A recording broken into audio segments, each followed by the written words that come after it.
Did some good things in the Minnesota game. Obviously, just with the way the way it fell through in the schedule with the quick turn, I thought we were extremely focused, very dialed in. I thought we had a great start to the game.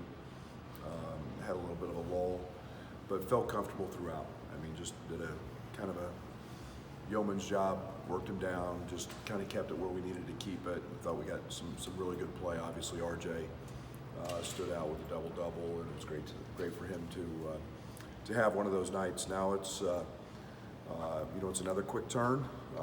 We did very little yesterday. We got guys logging a good amount of minutes, coming off a back-to-back, so to speak, with Indiana and travel and then the Minnesota game. More of a mental day and shots and balls. Today will be a preparation day, but it's late February. I'm sure our players probably like that as much as anything. But get a Northwestern team that has had a phenomenal year. Chris has done a great job. They're led by their guards. Their guards are going to shoot a ton of shots. They score 20% of their points at the free throw line. They get fouled a ton. I think 18 times a game they're at the line, and they've developed a very hardy bench where they're getting tremendous production from their bench. So it's like every game in this league, we're all bunched together. They're in there, and we're in there, and it's going to be a hard-fought game, and we'll have to play well. I know you want to cut down on fouls against them compared to last night, but it sounds like they do something to draw those fouls. I mean, they put two guards that are veterans and old and been through it, and they put them in a lot of actions. They're in a lot of ball screens. They're in a lot of zoom dribble handoffs. They're aggressive, and you've got to be able to guard them without fouling them. And we got overzealous in our full court stuff. We did a decent enough job field goal percentage wise, but again, there's a different facet to the game with those guys, and that's the foul line. And we talked about it at length yesterday. We'll work on it at length today. We've got to try to keep them off the line. Is there any change in Terrence's status at all? No. Northwestern turns teams over quite a bit too. What's the key for you? Chase turns people over. Chase is elite defender. He's got great arms, great length. I think they're number one in our league in points off of turnovers. Got to limit those. They're a team that loads heavy to the paint. They're defensively very active. They play extremely well in rotation. You're going to get open shots against them if you move the ball, and you've got to make those. And they're going to fly at you, and because of that, they crawl up in you and pressure you a little bit. And Chase is, in my opinion, having a defensive player of the year type year when it comes to steals. I guess other than Terrence, health-wise, are things getting better? We're not sick. Dane took a heck of a fall, and he's been getting treatment for that. But we'll at least we're not sick. So knock on wood.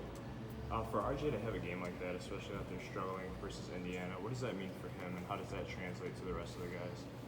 It's all in the hug. It's really, we as coaches, myself, have never given up on RJ. We've always been in his corner. No one's wanted him to do well more than us. And sometimes when it comes from another player, that just sheer sign that it's it means the world. And he was great spirits the day after, even though he missed a shot. So yeah, that's huge. And then he obviously finally makes three, and 15,000 go nuts, and that's a pretty good feeling as well. With him and then Luke also being healthy, what does that, production coming back from the wing spot kind of add for you guys? Yeah, they're different type players. You know, it was a game where Minnesota doesn't get in rotation very often, so Luke didn't get a lot of opportunities. Yeah, it just, you know, provides a little depth, a little knowledge, you know, a little knowledge and understanding, and you know, we've been without most of the year, most all year, and then, you know, RJ has had his struggles. So, you know, two veteran guys that bring a lot to the table, and you know, we're starting to see that now. Would Tuesday have been just a mental day, get shots up day, if you weren't in this kind of stretch with so many games? Or? No. We would have taken Sunday off, a mandatory 1 day a week off,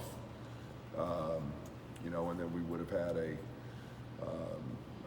more of a stay, you know, and obviously some prep, but you know, it's mentally keeping them guys really fresh, and we got guys logging them a good amount of minutes.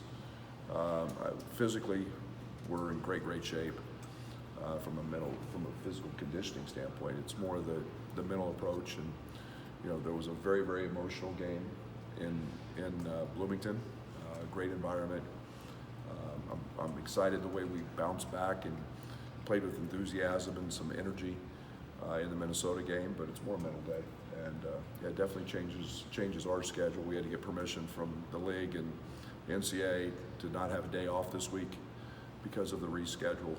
So it causes a whole set of circumstances beyond that. You talked about wanting Jaden to take the parking brake off. What other points of progression do you want to see from him down the stretch for each postseason? What he did to start the first part of the second half: shoot open shots, feel like he's playing the game, not trying to manage the game, play the game. And you know, that's challenging for a freshman. He's doing a great job. He's an electric scorer. We need that.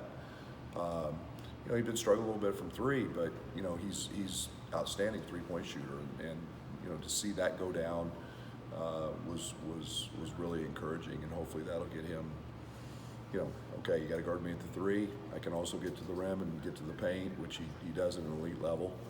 You know, hopefully he continues to grow that in his mind.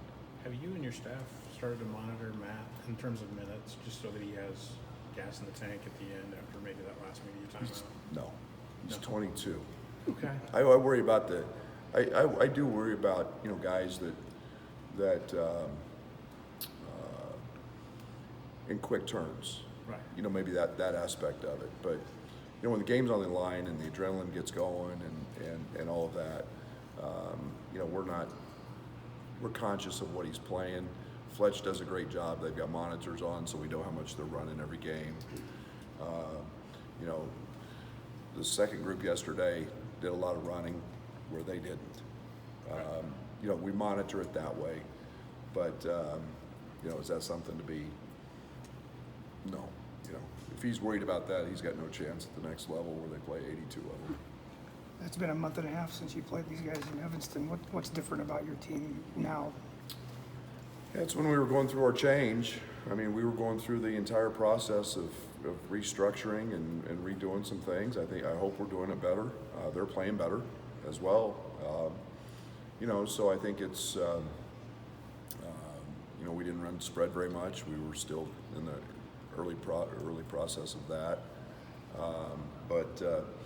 Yeah, and I think, you know, we're a little more defined in our roles than maybe we were at that time. We were still playing a lot of 5-out stuff, and you know, we're doing that less.